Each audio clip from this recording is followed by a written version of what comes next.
Fala galera, mais um vídeo aí da BS Mecânica. Uns dias aí que eu não faço vídeo, tava resolvendo os problemas pessoais, mas tô de volta aí. Galera, hoje o carro é um Azira, belíssimo Azira.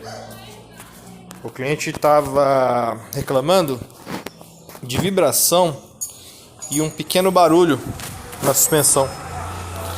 E aí nós fizemos a remoção da roda e identificamos o embuchamento da bandeja superior.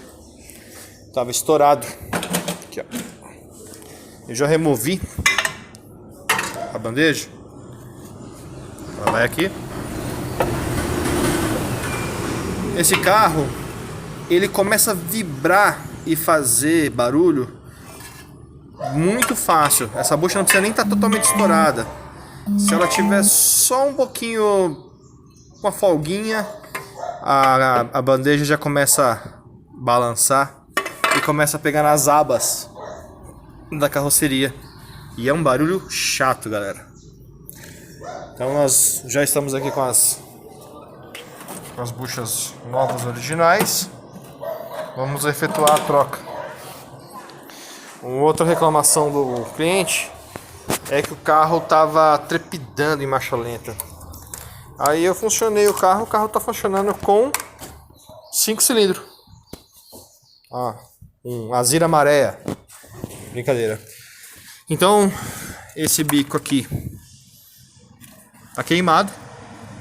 Ele não pulsa, morto, não dá sinal de vida. Já encomendei o bico. Nós vamos fazer a substituição. Vamos limpar os outros bicos. O corpo de borboleta também está muito sujo, muita carbonização no corpo de borboleta. Não sei se vocês conseguem ver,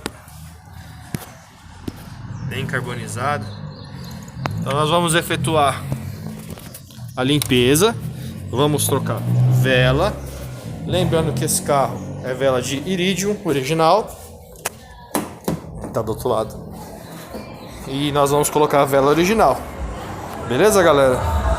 Então, depois eu mostro o carro pronto. Olha a velinha NGK Iridium.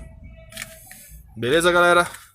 É isso aí. Depois eu mostro o carro pronto aí, sem barulho e sem trepidação na marcha lenta, funcionando os 6 cilindros. Falou, galera. Um abraço.